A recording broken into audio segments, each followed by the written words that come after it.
Hey everyone. Previous video में हम लोग साइकोलॉजी का यूनिट 4 पढ़ रहे थे। पिछली वीडियो में हम लोग स्ट्रेस का टॉपिक स्टार्ट किए थे, जिसमें हम लोग लास्ट में स्ट्रेस साइकिल के बारे में पढ़े थे। आज की वीडियो में हम लोग जनरल एडेप्टेशन सिंड्रोम, जिसको GAS कहा जाता है, इसके बारे में पढ़ेंगे। तो आइए स्टार्ट करते हैं। जनरल एडेप्टेशन सिंड्रोम होता क्या है? If stress is extreme or long-lasting, the normal mechanism may not be sufficient.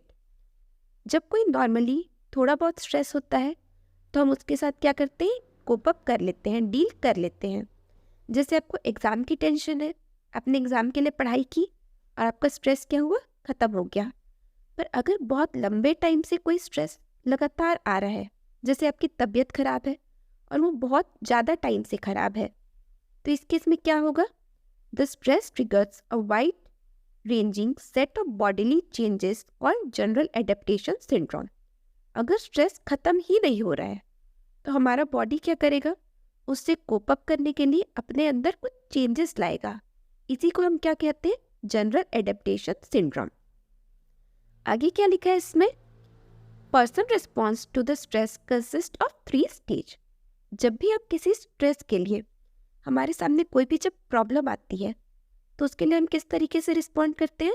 सबसे पहले क्या आता है? Alarm reaction. उसके बाद क्या होता है हमारा? नेक्स्ट आता है हमारा रेजिस्टेंस। हमारी बॉडी जो है क्या करती है? रेजिस्ट करती है। उसके बाद नेक्स्ट आता है हमारा एग्जॉशन। जब हमारी बॉडी रेजिस्टेंस के साथ डील नहीं कर पाती है तो हमारी बॉडी क्या होती है? थक जाती है। उस स्टेज को हम क्या कहते हैं? एग्जॉशन। वन बाय वन हम इन सारी स्टेज को डिस्कस करते हैं। सबसे पहले हम देखते हैं अलार्म रिएक्शन के बारे में। इसी को क्या कहा जाता है? फाइट और flight response. Alarm reaction is the body initial reaction to a stressor. जब भी कोई प्रॉब्लम आएगा तो सबसे पहले क्या होगा? हमारे बॉडी में अलार्म रिएक्शन जनरेट होगा। It is a set of reaction initiated when the hypothalamus stimulate the sympathetic division of autonomic nervous system and the adrenal medulla. अब इसमें क्या बोल रहा है? फाइट और फ्लाइट रिस्पॉन्स होता है। तो हमारा जो एड्रिनल मेडुला है, मतलब एड्रिनल ग्लैंड है, वो कुछ हार्मोन्स सेक्रीट करना स्टार्ट करता है। साथ ही साथ जो हमारा ऑटोनॉमिक सिस्टम का सिंपैथेटिक डिवीजन है, ऑटोनॉमिक में 2 डिवीजन होते हैं ना, सिंपैथेटिक और पैरासिम्पैथेटिक। जो सिंपैथेटिक डिवीजन है वो फ्लाइट और फ्लाइट रिएक्शन के लिए रिस्पॉन्सिबल होता है। मतलब हमारे बॉडी के फंक्शन को क्या कर देता है? इंक्रीज कर देता है। जबकि जो हमारा पैरासिम्पैथेटिक डिवीजन है वो हमारे बॉडी के फंक्शन को क्या कर देता है? डिक्रीज कर देता है। और जब हम आराम करते होते हैं तब हमारा पैरासिम्पैथेटिक डिवीजन जो है वो ज़्यादा एक्टिव होता है। तो हमारे जो GI फंक्शन है उसको वो स्टिमुलेट करता है। तो अलार्म रिएक्शन में क्या होगा? हमारा हाइपोथैलेमस जो है वो हमारे सिंपैथेटिक डिवीजन को क्या करेगा? रिस्पॉन्ड करने के लिए बोलेगा। अब हमारा सिंपैथेटिक डिवीजन जो है वो स्टिमुलेट हो रहा है तो क्या क्या रिएक्शन दिखेगा? हमारा हार्ट रेट बढ़ जाएगा। अब हार्ट रेट क्यों बढ़ रहा है? क्योंकि ये फाइट एंड फ्लाइट रिएक्शन है। मतलब हमको उस प्रॉब्लम से लड़ना है, तो लड़ने के लिए हमारे बॉडी में क्या चाहिए? ज़्यादा ब्लड सप्लाई चाहिए। तो हार्ट जल्दी जल्दी पंप करेगा ताकि ज़्यादा ब्लड पहुंचा सके। इसकी वजह से क्या होगा? Blood vessel supplying to the skin and viscera except heart and lung constrict. जो हमारा ब्लड सप्लाई है हमारे स्किन में, हमारे अदर विसरल ऑर्गन जैसे कि किडनी हो गया, लीवर हो गया, इसमें क्या होगा? ब्लड सप्लाई कम हो जाएगा। जबकि जो हमारा पेरिफेरल ऑर्गन है जैसे कि स्केलेटल मसल हो गया और ब्रेन हो गया, वहाँ की ब्लड सप्लाई बढ़ जाएगी। अब स्ट्रेस आया है तो उससे डील कौन करेगा? हमारा ब्रेन डील करेगा। इसलिए उसको क्या चाहिए? ज़्यादा ब्लड चाहिए। तो वहाँ की ब्लड वेसल जो है वो डायलेट हो जाएगी। साथ ही साथ किसी भी मुसीबत से हम फाइट करने के लिए अपने स्केलेटल मसल का यूज़ करेंगे। इसलिए स्केलेटल मसल की भी सप्लाई जो है वो क्या होती है? इंक्रीज हो जाती है। नेक्स्ट है liver convert glycogen into glucose. हमारे लीवर में जो ग्लाइकोजन स्टोर होता है वो किस में कन्वर्ट होने लगता है? ग्लूकोज में। क्यों कन्वर्ट हो रहा है?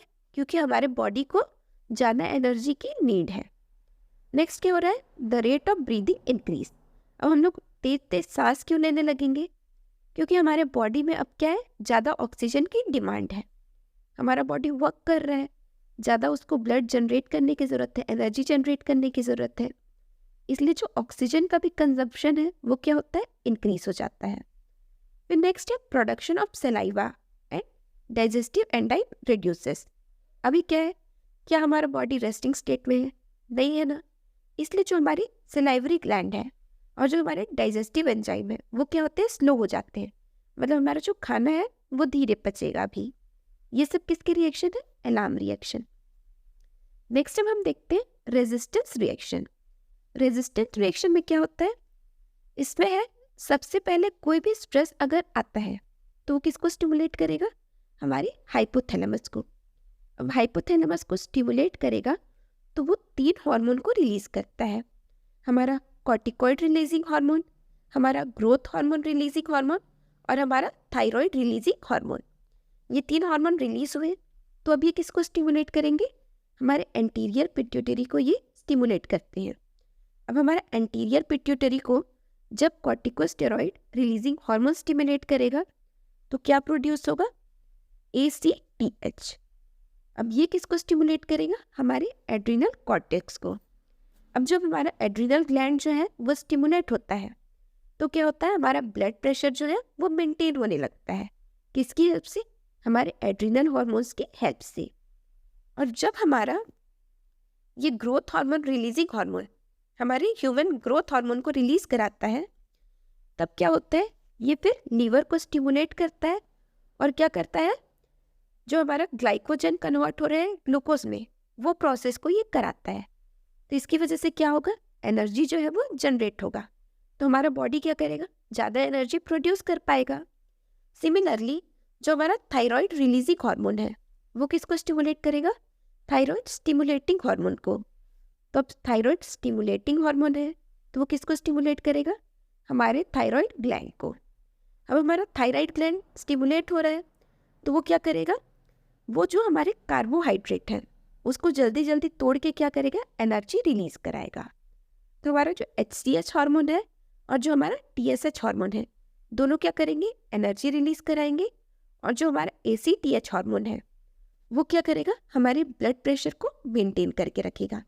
ये किस स्टेज में होता है, रेजिस्टेंस रिएक्शन में। मतलब हमारी बॉडी जो है वो स्ट्रेस से डील करने के लिए क्या कर रही है, रेजिस्ट कर रही है, कोशिश कर रही है।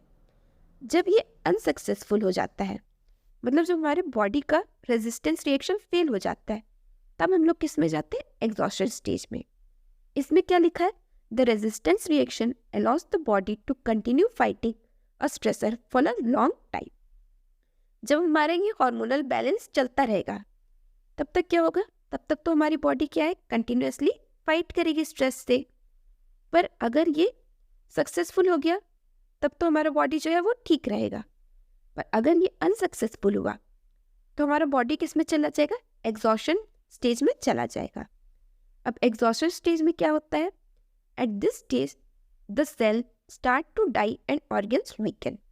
मतलब अगर हमारा स्ट्रेस रिजॉल्व नहीं हो पाया तो हमारे जो बॉडी के सेल हैं वो क्या होंगे, उनकी डेथ होने लगेगी और जो हमारे ऑर्गन्स हैं वो वीक होने लगेंगे। A long term resistance reaction put heavy demand on the body which may suddenly fail under the strain. अगर बहुत टाइम से आपको स्ट्रेस है तो आपका जो रेजिस्टेंस स्टेज है वो भी लंबा होगा।